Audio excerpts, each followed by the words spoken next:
तो इस चैप्टर की स्टार्टिंग में हमें दिखाया जाता है हमारा मेन कैरेक्टर वो सब मटेरियल्स को रिफाइन कर रहा था और वो सब मटेरियल्स धीरे धीरे पिघलने लगता है और वो सब मटेरियल्स पिघल के कंबाइन हो जाता है और इस तरह से बन जाता है इस क्लास का प्यूरिफिकेशन पोशन। और वो प्यूरिफिकेशन पोशन बन के उसके हाथ में आ जाता है और वो प्यूरिफिकेशन पोशन को देख रहा था। उसके बाद हमारा मेन कैरेक्टर जाओकी की तरफ देखता है और जाओकी उस पोशन को देखते हुए कह रहा था, अरे ये असली में एक लेजेंडरी प्यूरिफिकेशन पोशन है। मैंने बहुत हाई क्लास एल्केमिस्ट से पूछा था लेकिन उनमें से कोई भी इसे बनाने के काबिल नहीं था। और ये बोलते हुए उसके आंखों से आंसू भी आ रहा था। उसके बाद हमारा मेन कैरेक्टर कहता है, क्या सच में तुम्हें इसकी जरूरत है? उसके बाद हमारा मेन कैरेक्टर जाओकी के हाथों में वो प्यूरिफिकेशन पोशन फेंकते हुए कहता है, फिर इसे ले लो, मुझे इसका कोई भी जरूरत नहीं है। उसके बाद वो प्यूरिफिकेशन पोशन को पकड़ते हुए पसीना पसीना होते हुए कहता है, क्या सच में तुम मुझे दे रहे हो? तुम मुझे ऐसे ही दे रहे हो? उसका सर चकराने लग जाता है और वो अपने मन में कहता है, इसके साथ इतने सालों से मेरे बॉडी में जमा पॉइजन को मैं प्यूरिफाई कर पाऊंगा। उसके बाद हमारा मेन कैरेक्टर अचानक से चौंक जाता है। हमें दिखाया जाता है जाओकी हमारे मेन कैरेक्टर का पैर पकड़ लेता है और रोते हुए कहता है, तुम बहुत ही अच्छे इंसान हो, अब से मैं तुम्हारा मोस्ट लॉयल फॉलोअर बन के रहूंगा। और हमारा मेन कैरेक्टर कंफ्यूज होते हुए कहता है, क्या?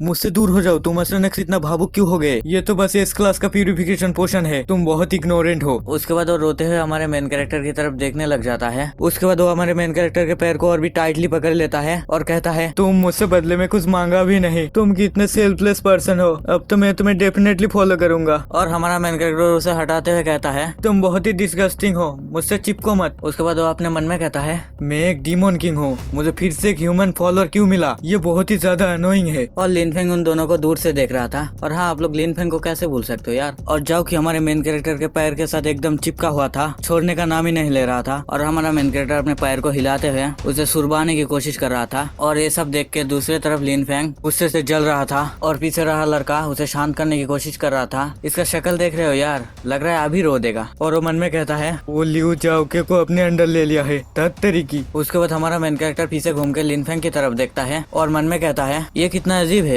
लिनफेंग ऐसा क्यों दिख रहा है? उसके बाद वो लिन जाओकी की तरफ देखता है और अपने मन में कहता है, इसके अलावा जो मटेरियल्स वो इकट्ठा कर रहा था उस पोशन के लिए, जो पोशन लियू जाओकी इतने सालों से ढूंढ रहा है। रुको जरा, मुझे ये मत बताना वो लियू जाओकी को अपने साइड में ले आने की कोशिश कर रहा था, लेकिन मैंने उससे लियू जाओकी को छीन लिया, लेकिन फिर भी उसने उन सब मटेरियल्स का लोकेशन का पता कैसे लगाया? और मैं अभी भी समझ नहीं पा रहा हूँ कि वो इतना श्योर क्यों है कि बाई किंगडम पहले ही मर चुका है। मुझे लगता है ये जानने के लिए मुझे तब तक इंतजार करना पड़ेगा जब तक कि लिया उस आइटम को लेके ना आती जो आत्माओं को रिस्टोर कर सकता है। और दूसरी तरफ लिनफेंग अपने गुस्से को साइड में रख के शांत हो जाता है। उसके बाद वो वहाँ से जाते हुए सबसे कहता है, चलो वापस चल के रेस्ट करते हैं, हम डिवाइन आइटम को ढूंढने जाने से पहले लिया और तियान का इंतजार करेंगे। और हमारा मेन कैरेक्टर बस उसका ये सब हरकतें देख रहा था और लिनफेंग जाते हुए अपने दांत को पीस रहा था। वो बाहर से अपना गुस्सा नहीं दिखा रहा है लेकिन वो अंदर से बहुत ही गुस्सा है और वो गुस्से से अपने मन में कहता है, बाय लिनफेंग, तुमने मेरे प्लान को खत्म कर दिया,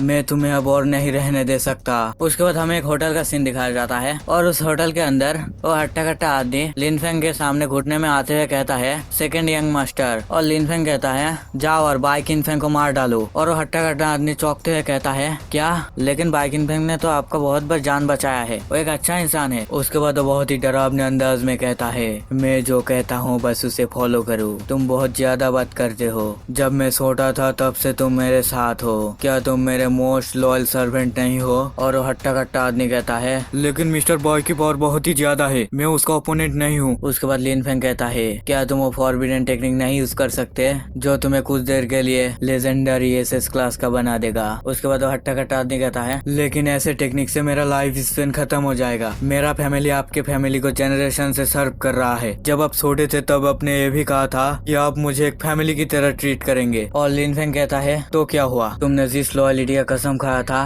क्या वो मायने नहीं रखता? क्या तुम नहीं जानते मैं हीरो बनने जा रहा हूँ जो सीलिंग आइटम को ऑब्टेन करेगा? मैं ह्यूमैनिटी का फ्यूचर मेरे पीठ में लेके चल रहा हूँ, क्या तुम्हें ह्यूमैनिटी के लिए थोड़ा सेक्रीफाइस नहीं देना चाहिए? उसके बाद वो आदमी कहता है, मैं ठीक है, मैं समझ गया, मैं वो सेक्रीफाइस देने के लिए तैयार हूँ, ह्यूमैनिटी के लिए नहीं, जो शपथ मैंने तुमसे खाया उसको पूरा करने के लिए। उसके बाद लिनफेंग हंसते अपने मन में कहता है, ये कितना नॉनसेंस है। उसके बाद हमें टाउन के गार्डन का सीन दिखाया जाता है। और वहाँ पर खुले चांद के नीचे, खुले आसमान के नीचे हमारा मेन कैरेक्टर खड़ा हुआ था। हमारा मेन कैरेक्टर चांद को ही देखे जा रहा था और वहाँ पर एक फाउंटेन था, उससे पानी गिर रहा था। हमारा मेन कैरेक्टर उस पानी को ही देख रहा था और वो कुछ देख के चौंक जाता है। अचानक से उस फाउंटेन का वाटर आइस में बदल जाता है और हमारे मेन कैरेक्टर की तरफ अटैक कर देता है और हमारा मेन कैरेक्टर उसे डॉज कर लेता है। उसके बाद वो उस आइस के ऊपर ही लैंड करता है और अपने मन में कहता है पानी जम गया, क्या कोई मेरी असैसिनेट करने की कोशिश कर रहा है। और उस फाउंटेन से और भी ज्यादा आइस के टुकड़े को बना लेता है और वो सब आइस का टुकड़ा